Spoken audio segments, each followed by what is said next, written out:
The fallout from the first American presidential debate continues after Joe Biden and Donald Trump had their first face-to-face hit-out ahead of the November election. Between the bold claims and fiery barbs, Biden slammed his opponent with his headline-making insult. Well, what are you talking about? You have the morals of an alley cat.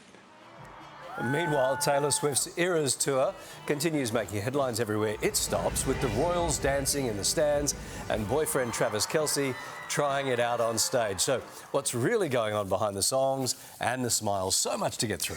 So for more insight, body language expert Louise Mahler joins us from Melbourne. Hello, Louise. Let's start off with the presidential debate. A lot of claims thrown both ways. But from a body language perspective, what does their body language tell us? Doing a lot of those. Sorry, I just... Dancing with your hands. It's fascinating. It tells us so much. First of all, Trump came on, and Trump actually walked with his arms a little bit stiff, his head off his body, his face looking angry. This was Trump. It wasn't the normal physical energy that he gives, and it was someone who his energy was a little bit got up and gone. But then, of course, the total focus was on Biden. What was happening to him? Well, he can barely walk. He stumbles in. His breathing stops and you don't get any air coming out. His voice was a major problem. His eyes set. He mumbles. His jaw doesn't close properly, and he mumbles, and then he completely forgets what he's talking about. And the thing is that people will see this in Biden as frailty and age. Actually, the next day, what happened was really bizarre. He came out and spoke clearly and spoke about, I'm perfectly capable as a president. So what does that say when one day he's completely inadequate and the next day he can speak? It says performance anxiety. That's what it says. Okay.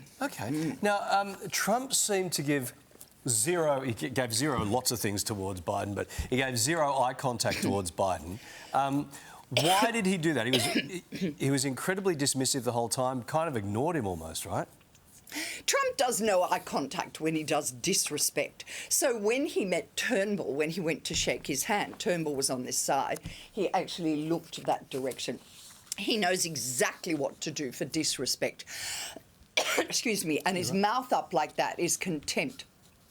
So he sticks up like this, his eyes go up. It's total contempt. He doesn't talking to him. It's just his mouth pursing. These are the things that he do that just says, I disagree. Look how his head's pointing away from him. He's just showing total disrespect. OK, and then Joe Biden, on the other hand, seemed to be in disbelief at some of the accusations Trump made. There was a lot of disbelief going on there. So Biden's expressions, what did you make of that? Well, he sets his eyes and his mouth hangs open, and then he becomes confused and then very aggressive with his upper body.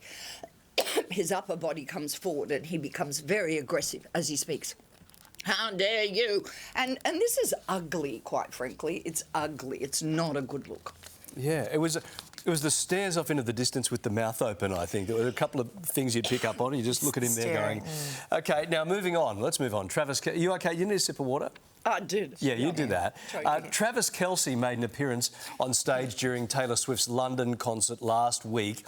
Are these two showing all the right signs that they're in love, do you think? We reckon.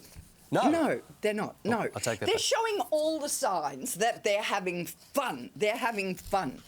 And there he is. He's off stage. He's travelling with her because how do you find time to build a relationship? And they say, what do we do with Travis rather than have him flirt with all the girls off stage? So they say, let's bring him on and get him to do something. So they dress him up in a suit. They say, click your heels together. They say, have a bit of an act, show your masculinity. I'll take my clothes off and stand there in my underwear and you can look amazed. And give him something to do. The guy's got an ego the size of a house. So he can then go off stage and go, oh, look at me, I'm part of the act. And she's happy because he's got something to do. So they're showing happiness and fun. I mean, is it love? I don't know why it would be love. Yeah. OK, let's move on to smile. You say there are actually 19 different smiles that can tell us different things about a person. Tell us about this. Yes, so there's a researcher called Ekman, and Ekman will say there are 19 different types of smiles, and there's the smile, the muscles that pull your mouth sideways, and there's the muscles under the eyes, and there's muscles in your forehead. But the smile that we want is actually called the Duchenne smile, after another researcher, and it shows it's called the zygomajor muscles that pull the mouth sideways, and the orbicularis oculi under the eyes that lift. So for a Duchenne smile, we want this sideways and we want the eyes to be lifted. And that's what we're aiming for. Trump, we'll see, does smiles of contempt. And smiles of contempt are ones that go, you know, with the lopsided mouth, different sort of smiles like that. But the one we want is the Duchenne smile, with the eyes and the mouth. See, I do that a lot. I know that because when I smile at Kylie, she goes, "Don't be such a douche." I know, so I think that's where that comes from. Is that right? Is that my Oculus Polaris is going nuts in here. OK, Louise, we got through a lot there. Thank you very much. Appreciate it. Now.